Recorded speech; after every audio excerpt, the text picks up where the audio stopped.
Beginning of day 4. This is one of the benefits of winter hiking is you can see through the trees. I am sure that this image is not going to do what I am seeing and feeling right now justice. Beautiful. Beautiful.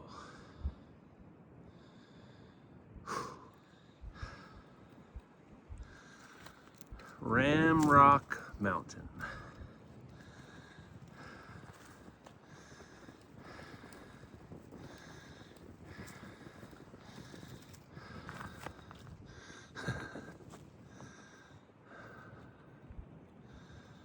Oh, this is a good day.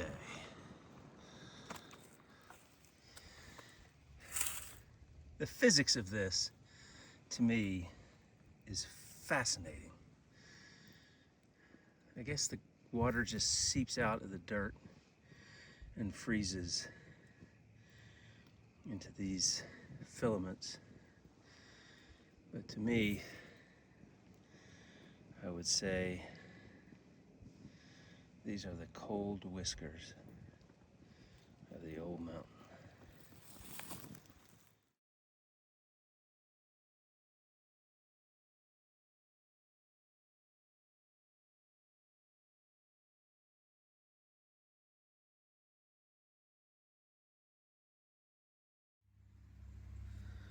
Day 4. I started at Gooch Gap and made it to the Lance Creek Recreation Area. Some tent sites here. Not a very good cameraman. And somebody had a fire here last night. I think that's pretty fresh. I imagine they needed it because it was darn cold last night with a lot of wind. 7.7 miles, but the thing is, they were easy miles. It's very flat, not much elevation change. It's only 12 o'clock, and I just don't. I think I'm going to push on. I know I told myself I was going to hold my miles down to 7 to 9 was my goal for the first week, but I'm gonna eat some lunch and probably do 3 more miles and get to a shelter on the ankles of Blood Mountain. I'll update you. Day 4 unfolding. I don't know if this will last, but I am at Woods Hole Shelter and I am alone. And I get to watch the sunset, and the weather is beautiful. This has been a great day. Wow. Day 4 was awesome. There were 5 other people that showed up at Woods Hole Shelter before the sun fully set, but it was a windy night, and here's my tarp and sunset. Day 5 starts here. I didn't take much content because it was kind of a miserable day. I did do a little recording that'll explain that, but that's the USGS survey on top of Blood Mountain. And that's Neil Gap, the famous shoe tree. Well, the buoyant optimism of yesterday afternoon has definitely taken a 180-degree turn. Today was tough with a capital TUFF. Blood Mountain kicked me. I am jiggly, worn, battered, and weak. I think I'm gonna take some time off, maybe take a 0 tomorrow to try to lick my wounds before continuing on. I am trying to find a way to get out of this wet for the evening. I may end up catching a ride to another hostel.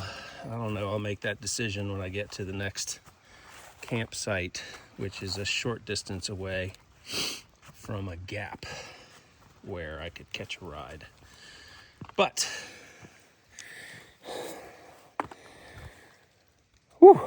I expected all of this. I just didn't think I was going to be this beat up until day 6, 7, 8. But got to take it day by day, make decisions as they come.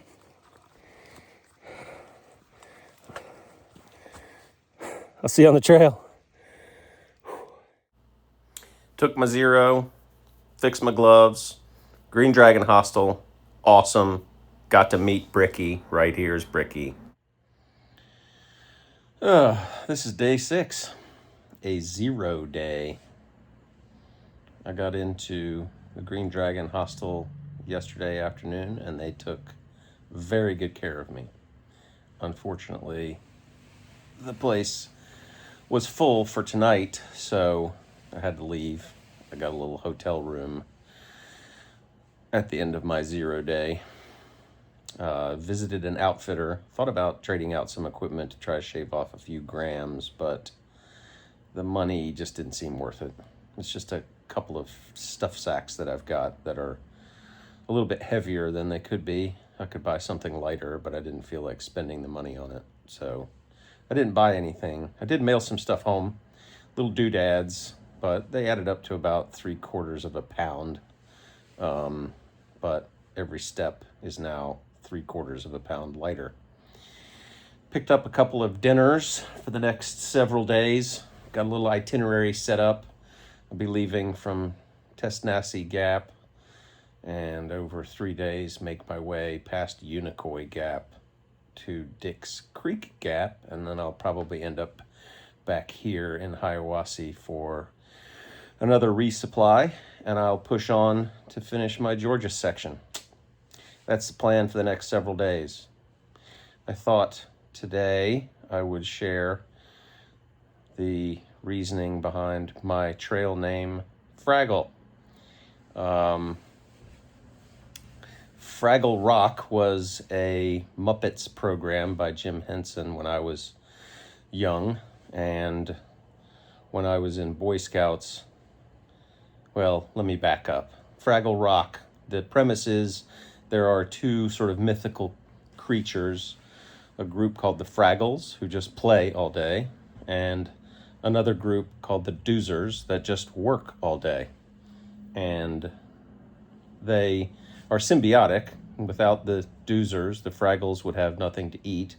Without the Fraggles, the Doozers would fill up the cave in which they both lived with their scaffolding. That was the work they did. They just built scaffolding, and the Fraggles ate the scaffolding. The Fraggles didn't eat the scaffolding, there would be no room for more scaffolding, and the Doozers couldn't work, and that would be the end of them.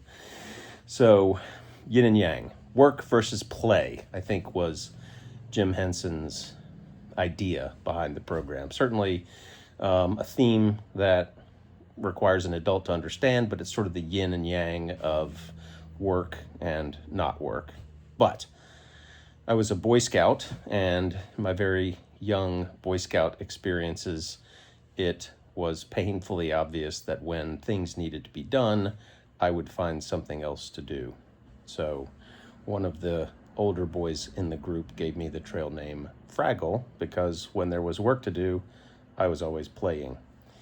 I think the name stuck with me in Boy Scouts, and it was kind of a bit of an insult, but it achieved the goal. I'm sure that my senior scouts were trying to impose on me because I learned to pitch in and become a fruitful member of the troop. When I finished Scouts, I never really continued with that particular trail name, but when I came up with the idea of doing this hike, it seemed attractive to me because I've been kind of a doozer for the last 35 years, working very hard, and this year away from work allows me to once again be a Fraggle and play.